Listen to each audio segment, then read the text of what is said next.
नमस्कार दोस्तों, आज की कहानी है आखिर सासू माँ बन गई सिर्फ माँ। माँ वाह बेटा वाह, दिल लगा चुड़ैल से तो परी भी क्या चीज़ है। यह कहावत चरितार्थ कर दी तुमने। एक से बढ़कर एक अच्छे रिश्ते ठुकराकर तुमने उसे पसंद किया। याद रख, बिना सास वाले ससुराल में दामाद की कोई पूछ नहीं होती। माँ, इसका दूसरा पक्ष भी देखो। बिन माँ की बच्ची है, तुम माँ बन जाना और वह बेटी बन जाएगी। मुझे ना पढ़ाओ ये प्रेम का पाठ, तुम्हारी पसंद है, तुम ही संभालना, उन्होंने कहा। सुधीर ने सोचा कि माँ यूं ही गुस्से में कह रही है, साथ रहते हुए जूली के प्रति स्नेह जरूर उमड़ेगा। पंडित जी ने विवाह की तिथि निकाली और नियत समय पर सब संपन्न हो गया। जूली भाई बहनों में सबसे छोटी थी। उसके पग फेरे तक बहनें वहीं रुकी। उसके बाद ना ही किसी ने बुलाया, ना ही वह गई। सुधीर के मुंह से उसके हंसते खेलते परिवार की इतनी चर्चाएं सुनी थी कि विदाई पर एक बूंद आंसू ना गिरे थे। उसने हमेशा से ऐसे ही खुशहाल परिवार के सपने देखे थे। अब वही सपना सच होने जा रहा था। उसे अपना परिवार मिल रहा था। यह सोचकर बेहद प्रसन्न थी जूली। बहुत जल्द आशा के विपरीत परिस्थितियां सामने आ गई। सुधीर के सामने खुशनुमा माहौल रहता था।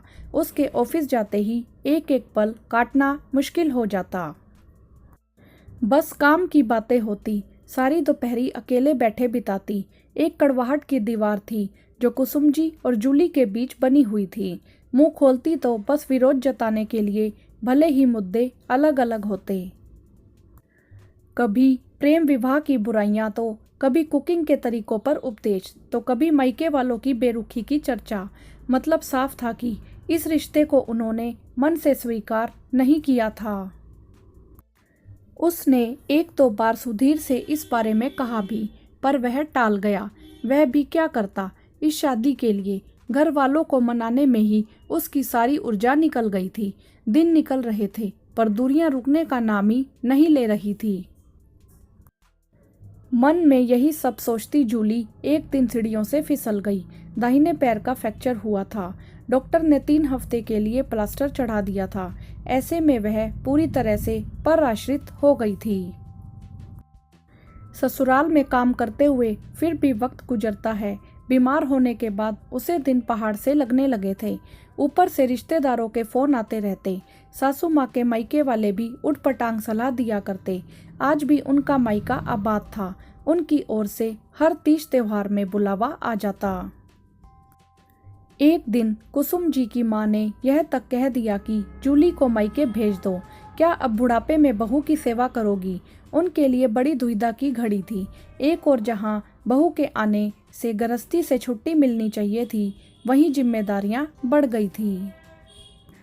फैसला लेना था, अपना मायका या बहू का मायका। बहू की भोली सूरत आंखों में नाच गई। पर आज तक वह अपनी माँ से मिलने की ललक रखती है, तो भला जूली के दिल पर क्या बीत रही होगी। दिल पसीज गया। वह भी तो एक माँ है। उनकी बहू को माँ चाहिए, सास नहीं। आखिरकार उनके अंदर की सास को हराकर माँ की ममता जीत गई।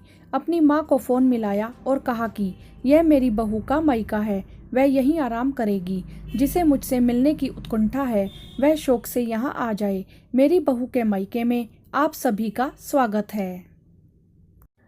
उनके मुंह से यह सुनकर जूली की आंखें भर आई। इसी ममता के लिए वह महीनों तड़पी थी। सुधीर की बातें सच साबित हुई थी कि देखना, एक दिन वह भी तुम्हें प्यार करने लगेगी। हाँ तो दोस्तों, कहानी में आपने देखा कि जूली ने कुसुम जी का दिल जीत लिया।